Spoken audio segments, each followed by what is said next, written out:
Guys, I'm wearing red today because it is to celebrate our stocks coming down for us as big sale for this summer. So I'm celebrating our stocks are red. Hey guys, what's up? Today is Saturday and I really want to finish this video and hopefully upload this as soon as possible because I recently have not had enough time to do any new videos. I'm sorry about that. So, regarding to two things. One, Michael Burry saying AI memory shortage is a classical boom and bust cycle, which I really want to respond to his thinking. The second thing is another big event happened in China, caused a ripple effect on our soar as far as all the AI company shares direction goes, which is all we know is Kimi K3 new large language frontier model. Actually, not quite really frontier per se, but maybe 70% close to the best frontier models in United States, namely the one by Claude and Anthropic. But we will take a look. So people, let's take the first thing down, which is Michael Burry, the bad joker. This is my nickname for him. I gave him this nickname, the bad AI joker. He warns that the current memory shortage is masking a classic volatile boom and bust cycle rather than a permanent industry super cycle. Now, what is he famous for? He made a big short bet on the real estate market. When the real estate market went bust by 2008, he won a ton of money. I really had high respect for him for doing that. What is the difference between real estate and technology? Technology keeps on advancing. Real estate, by and large, how the buildings are built, how they are designed, stay largely the same over decades. And the materials used to build them are the same materials. You either use wood, concrete, or other texture that are strong enough to withstand big earthquake, for example, and other natural disasters. In the name of technology, every 5 years, you look around, the technology has advanced quite a bit. You look at the cell phone, you look at our data connectivity, we have moved away from the slow dial-up internet connection to 1G, 2G, 3G, 4G, 5G, 6G is coming by 2028 to 2030. And then now we even have satellite communication. So what Michael Burry thinks about real estate cannot be applied to technology cycles, let alone memory cycles. Now, in order to move forward with our current state of technology and the next stages of technologies, we have to have fast, reliable, long endurance memories going forward.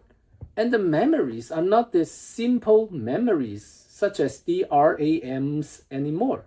No, we stack them up, we put effective cooling system within the layers, we put switches, that originally just a few switches to transfer the data between the cells of the memories. And now we have different layers, so we have to have more switches. Now in the future, the switches will be having the localized AI system to make sure they route the correct data to the right spot at the right time and expect when there will be higher demand for data usage, read and write functions, for example, so it will allocate resources, empty the unnecessary cells, and make sure we have the capability for increased workflow at any given time. Now, this is a highly integrated IC circuits on a wafer, if you will. There are a lot of my friends who can explain to you better what this technology, terminology, how they are integrated together. I have a background from High School of Science from UC Berkeley, so I'm not that versed in technology per se compared to my other friends who have degrees in EE, electrical engineering, for example, and thermal engineering, for example. They are much better than I am. I sometimes can talk to them if they are not busy. So, from my understanding of talking to them, we need memories, we need power source, we need cooling system. We need a lot of switches that can route data effectively and fast in very microseconds. And then we need effective cooling systems and a highway system that transfer data very fast for not just short distance but also long distances, and which also consume as little energy as possible with as little loss of data as possible, because we cannot afford to have loss on data. We have to be able to send the whole complete data set between clusters of the AI data center and between data centers which are far apart from each other effectively for all these big data LLM models to work. And people, we are just in the beginning of the build out of the AI compute infrastructure. This is just the second years, I believe, for the big hyperscalers to spend increasingly on building out this infrastructure. And the infrastructure will be built for the next couple of decades at the very minimal. And according to, I believe it was Morgan Stanley, the expectation, they reaffirm the investors. So they have internal letters for the investors. They reaffirm in the letter for the investors that they expect this year the capex spent by the hyperscalers will be at least matching 700 billion, and next year will be at least up a whopping 35 to 50%, and in year 2028 will be up another 30%. They confirmed that after talking to the big CEOs of the leading companies in the different technology sectors, not just AI sectors. And without memories, we just cannot have AI compute. We just cannot have edge computing. We just cannot have defense computing. We just cannot have space functionality computing. And a lot of time when people talk about Michael Burry, yes, he is a very worthy figure in the investing world, especially his short bet on real estate was the right time. But he is wrong about technology, let alone AI, because of his lack of understanding of what is really going on. What he say is purely from looking at past history and data from past history, meaning looking at the rear mirror to drive forward. Technology compared to real estate, once again, real estate technology, how to build real estate stays similar over the decades, over the last century actually. But the technology coming from typing machine to the Apple Macintosh era, to PC era, to the iPhone era, to our AI glasses era, to our AI compute era now, and edge computing, self-driving cars, self-flying planes, drones, and all the space exploration needs for the space AI compute. We are looking at the next century at the minimal, even longer than you and I can live in this world. How we can use AI and faster compute that benefits our future finding from our experiments in the major, most advanced laboratories in the whole world for, let's say, medical advance, how to also advance our food storage and stuff like that to reduce our reliance on killing animals, and also how to reverse aging process, how to cure disease, how to send human beings to another planets, etc., etc. Then the second thing that I want to touch on after Michael Burry's idiotic thinking about AI is the same as real estate. The second thing is China. Last week, it sent a short wave. It sent a ripple effect on our American stock markets. Moonshot, which is the AI company in China, is a new startup, by the way. It's crazy. New startup. They have a new AI model called Kimi K3. Kimi is spelled as K-I-M-I, K3. Okay, that is the name of the AI model. Isn't entirely crushing top-tier proprietary models like the OpenAI's GTP 5.6 or Anthropic's Cloud Fable 5, but it's very close, maybe 80% close, which is kind of scary because they use less capable AI compute chips. They use less capable memories for the AI computes. They use less capable of cooling system or other stuff too. But the point is they can catch up 80%, up to 80% of our most advanced large language models capability of USA. My God, this is crazy. So it sent a short way to the whole AI industry here, and the stock react negatively last week, especially. But then, even though it is so close to the Frontiers model in the United States, it is still dramatically, not dramatically, it is still somewhat, lagging behind in a lot of capability. So, especially when it is packed with massive 2.8 trillion parameters, OMG. Now, there are two things out of this I want to talk about. First thing is a lot of investors was thinking, oh my God, we have been spending so much and are expecting to spend so much to build the AI infrastructure, but the Chinese companies do not need to have this advanced hardware, but they can already build such a great open source large language model. Are we spending too much for our needs to build out the AI infrastructure? That is the first question I want to address. Due mainly to their higher efficiency while using lower grade hardware, we need to continue to build. Why? Now, the Chinese open model, yes, some company will use it, and that will have a drag on the pricing for GPT by OpenAI and Cloud Fable 5 by Anthropic. But hyperscalers still need the most advanced AI models because they are the most efficient and they are the fastest to bring the results to the users, and also they are the most reliable as far as errors go. So they can really reduce the errors to minimal.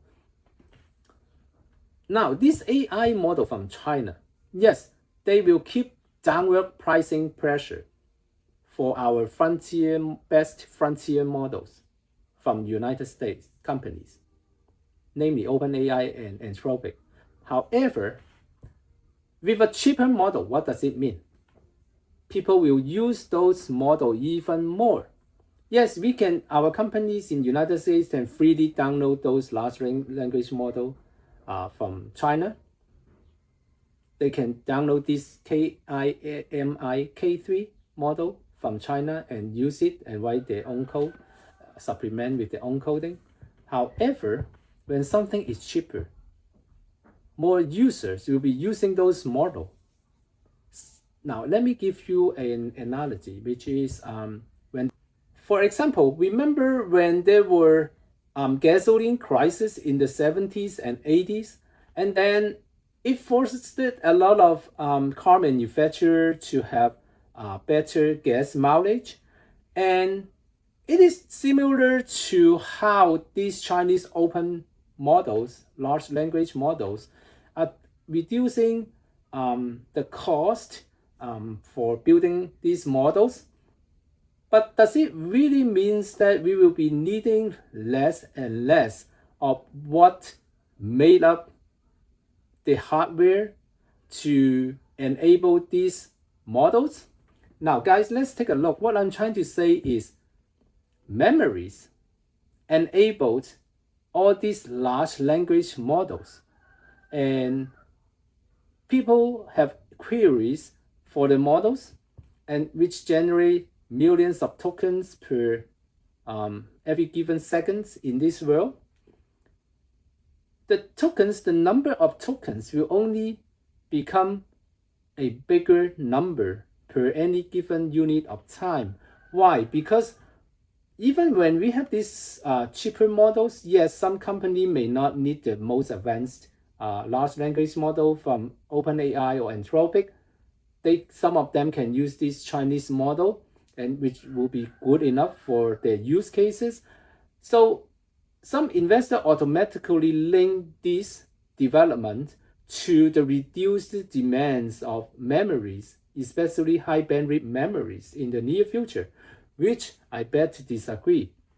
I really disagree with this notion, because when something is cheaper, it actually encourages more usage of it. For example, when we have high gasoline prices in the 70s and 80s, and then which forced a lot of car manufacturers around the world to make cars more efficient. So the MPG, the mileage per gallon went up substantially from, I would say, from the around 20-ish MPG, and then now we have hybrid system, so up to 60 plus MPG. So, but did it crash the gasoline prices? Right? So with higher MPGs, people actually now is thinking, oh, I can live slightly farther away from where I work, and I can just drive the car, and I would be spending about the same amount of money still, because compared to 10 years ago, my car is now 35% more efficient, even though the gas price keep on going up, right? Is the gas price going down below $2 per gallon for us? No. In California, it was $2 per gallon in the early 90s. But now it's what? Now it's $5 per gallon in our state of California, right? So, does it mean that with cheaper models of AI and companies can use cheaper models, that means we will no longer need that much memories? Actually, to my understanding, after talking to my friends, the opposite is true. When something is cheaper, it encourages more usage of that thing. And when the demand, when the tokens generated by the queries around the world go 5x bigger because of cheaper models, that means we actually still need more computes for the AI. More computes mean we need more advanced memory, such as high bandwidth memories. Because remember what I have said in previous videos, without high bandwidth memories, no AI compute can be possible. So if we still need more AI compute, even with open source cheaper models, we expect to have even more demand for memories. So memory will just keep on seeing extra high demand, which still far outstrip the supply going forward, even though SK Hynix, SanDisk, Western Digital, and Micron Technology, all the CEOs have said about expanding their manufacturing capability in United States and abroad. Still, the demands going forward will fast outstrip supplies going forward. I did not say that. Multiple CEOs have said that, including Jensen Huang, CEO of NVIDIA, including Lisa Xu, the CEO of AMD, Advanced Micro Devices, and CEO of Dell Computer, and also now CEO of SK Hynix. So this Korean high bandwidth memory maker, designer, and maker from Korea. Let's take a look in people.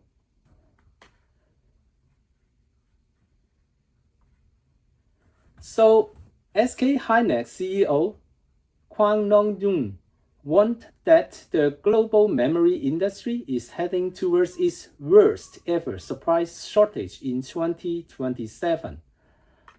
Its worst ever supply shortage in 2027. So the worst has not even begun yet. Driven by explosive AI demand, he stated that the severe memory crunch will continue to outstrip production capacity and persist well beyond 2030. As opposed to what Michael Burry said, it is the peak of the cycle. It is the peak of the cycle, meaning now is the peak. That's why he's shorting Micron Technology and NVIDIA and a few other companies that are related to AI infrastructure build out. Let's read it again, people. Driven by explosive AI demand, CEO of SK Hynix state that the severe memory crunch will continue to outstrip production capacity and persist well beyond 2030. All right. The primary factors behind the shortage, according to the CEO and leadership, explosive AI demand. The AI boom is consuming memory hardware, particularly high bandwidth memory HBMs, far faster than suppliers can complete and scale new manufacturing facilities. Yes, we are building them up. But with all this national security concern, with all this pushing back and forth between the local community saying, oh, I don't want you to build factory here that is related to AI, it will drain our resources such as water and energy, right? They don't care about job anymore. They care more about their water bills going up. They care about more their energy bills going up. They don't care about job securities anymore. Give and take, right? Well, we will see. Even New York, that they have hydropower. It has a lot of vast resources for power generation. What did the mayor say? He said no to any data center to be built in the state. New York, my gosh. So it sent another signal to the stock market that, oh, if we are slowing down building out all these AI data center, then the demand for memories will be weaker going forward because we are slowing down our build out, and a lot of states are opposing to the new AI data center in their states. But no. When New York State doesn't take it, there will be other states who will welcome new jobs opportunities, right? And then what about the space exploration? We still need to continue. And SpaceX will be sending a lot of satellites up to the orbits soon. And before we knew it, it will be close to 2027, 2028, 2029, 2030, and we will still see the demand keep on going up and keep on outstripping supplies. So, sold out inventory, searching corporate and government demands means that advanced memory allocations are largely claimed years in advance. For example, Micron Technology has helped our United States manufacturing jobs, millions of them, tens of millions of them, to save those jobs for the next 5 to 10 years by allowing all those big manufacturers to sign multi-year supply deals of memories with Micron Technology. Because, for example, let's think about it. In a situation where GM, Ford cannot secure memories from Micron Technologies, what if they have some new technology for the next generations of their cars? Not just electric cars, but even gasoline cars. Without memories, they cannot have those new technologies embedded in their new cars.